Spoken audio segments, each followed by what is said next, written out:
Hi guys, welcome back to my channel. If you've been following my channel, you know that I am a technician and I'm working on different electric products, especially on kids ATVs, stand-on scooters, sit-on scooters, mobility scooters. I also work on a German-made cars, so please click on my playlist and maybe you will find a video that you need for your vehicle or product. On today's video I have a 2025 year Rosso E802 model E802. Originally I was going to make a assembly video on this particular ATV, but there was not much of assembly. So as you can see, this model is in really nice silver, kind of gray silver color body, that's how it comes from the crate. But you will also receive a couple different color decals, including red, pink, yellow and blue. So you can put those decals on a plastic body and you can have a desired color for your kit. I have a separate video how to with the diagram how to install those stickers on this particular model. Alright, so I do like this color, by the way. I would probably keep it the way it is, because this is the nicest color I ever seen on a kid's ATV.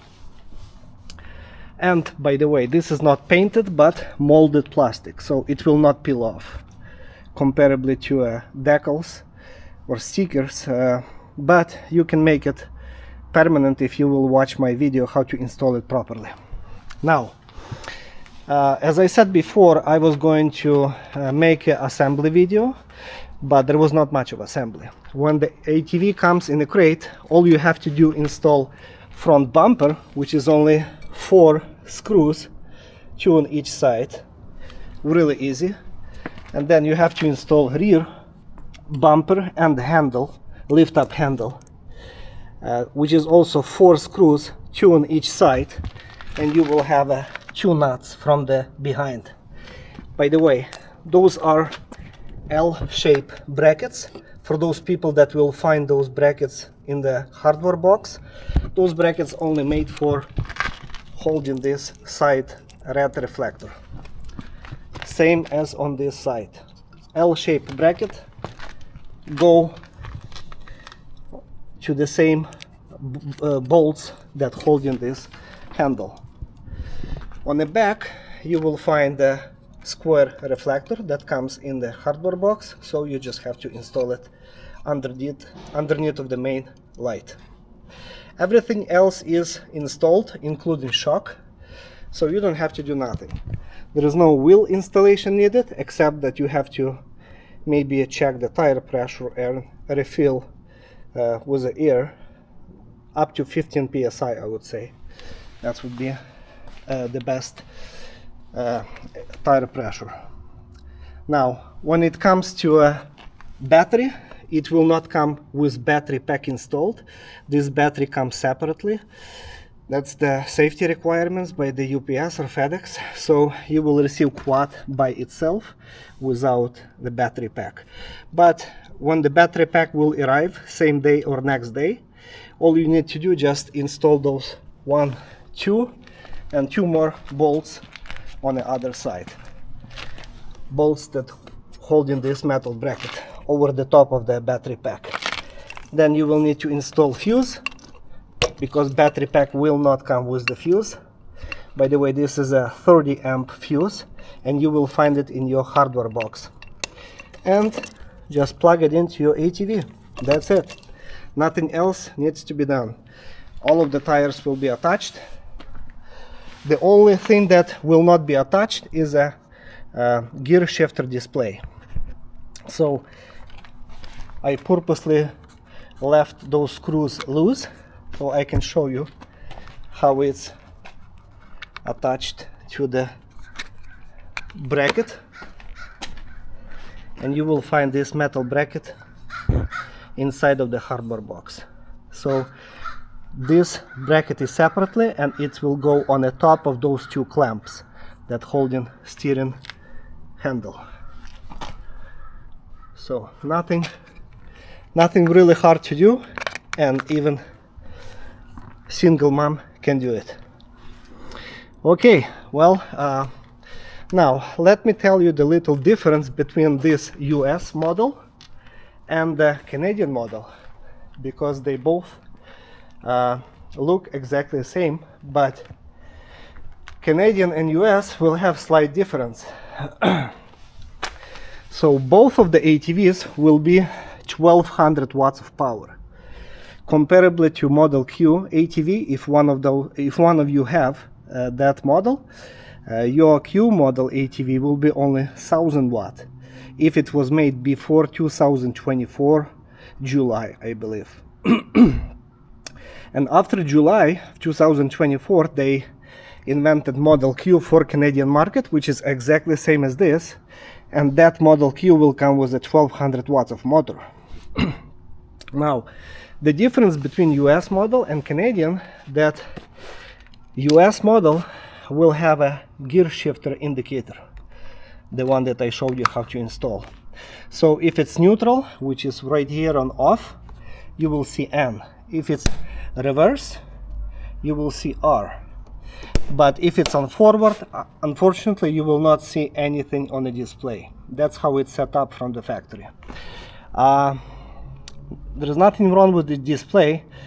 Somehow a factory could not make it F or D on that display to indicate forward or drive position. But I will try to look into that. Maybe I will find a way how to make it illuminating on the drive. We'll see. So watch my other videos. Now, Canadian model will have a different switch assembly, so it will not come with such a kill switch as this one. So this one will prevent throttle from going forward. As you can see, I'm twisting, but it's not moving. If I'm going to turn it on, the ATV will move. So kill switch on this side, and then there is a light switch. So the assembly, button assembly, will be totally different on Canadian model. But if I like this one more or that one more, it does not really matter, because both of them will have a headlight turn on and off switch and the horn.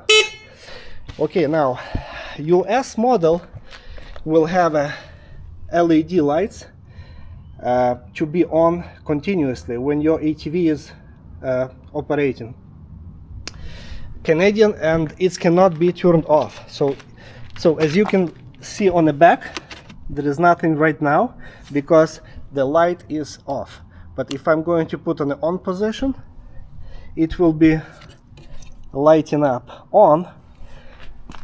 Same with the front headlight, but comparably to rear, that you can turn it off. As you can see, you cannot turn off front headlight. They will be on all the time until you turn off the ignition. So this is made for the safety. That's the government requirements, and that's why you cannot turn off your front headlights. So don't be surprised that something is not working right. Everything is working right. Now, maybe in the future, if somebody will be asking me if if it's possible to install switch to turn off the headlight, I will be showing that future, how to add turn off a toggle switch, let's say, for the front headlight only. Another difference on a US model, that now you have a parking brake on the left and you have same on the right. On the Canadian model, it's only on the right, and there will be regular parking on the left handle. So left handle is responsible, it's a single cable, and it is responsible for the rear caliper. So you can actually activate parking by applying this button down. It needs to be adjusted a little bit, but still this button is down and is going to hold your handle in pressed position. and it will actually the brake caliper will be jamming that brake disc. Same with the front ones, which is you have a parking option that's going to activate parking on the front wheels. Speed switch will be installed on both model, Canadian and US model, and you can remove that key. And on the US model there is no remote fob, remote start fob, and there is no remote kill switch comparable to Canadian model. But if you will be watching my videos, I will show you how to install one in under 5 minutes if you buy one separately, obviously. So if you go on the Rosso website, they sell those parts for any of those ATVs that they have for sale, or even if that ATV is no longer available on the market, they still have parts. So if you will buy an alarm module, I will show you how to install remote kill and the remote start fob for this particular model. Another big difference, I'm just trying to open the seat, there is a latch from underneath. So another big difference, that US model comes with voltage regulator, and it has a special separate fuse. It's a glass type fuse, it's an old school, but still. So the voltage regulator only on the US model. So the entire system, which is a headlight, horn, stoplight, or you can add something else if you wish. Entire system, all of the accessories working from 12 volt. And on a Canadian ATV, there is no voltage regulator or step down converter. So that machine is working from 48 volt system only. So all of the accessories all around the ATV working from the 48 system, which is not that great, because if you want to add a regular light from that you buy from the auto parts store, or if you have something at home that you wanted to add, you will not be able to add into the Canadian model because it's a 48 volt system. But for the US, this is great because you can add extra extra light if you wish, or whatever you wish that works from 12 volt. Well, basically there is no other differences between those two models. Most of the parts are interchangeable except some of the electrical parts and the wiring harness, which is different than Canadian. But the body style, the body kit, frame, all of the mechanical components are the same between two models, Canadian and US. So wheels, including wheels and the seat, but the lights would not be interchangeable between Canadian and US because those lights are 12 volt LED lights and Canadian is 48 volts. Well, so that was, as you can see, not really assembly video, but more like a review or comparison between US and Canadian model. Other than that, I'm just showing you how everything is set up on a brand new ATV if you're planning to buy one, so that you can see that chain is covered for safety, which is really good. It still needs to be lubricated, but for the safety it's really nice. And yeah, really nice ATV. I like it. Has lots of power. It's a 1200 watts of power, so be careful because it's not for every single kid. It is for kids, but you have to watch because this 1200 watts of power can push you with your kid without any problems. So anyway, this is not really a review, but comparison between two models. I really recommend you buy it, and this one is good for ages, I would say 6 and 10 or 11. The power wise will be enough even for adult, but the frame size will be too small for any older than 11-12 years old. That's my opinion. Depends on nationality, of course. Some kids are smaller than others, so you have to consider that.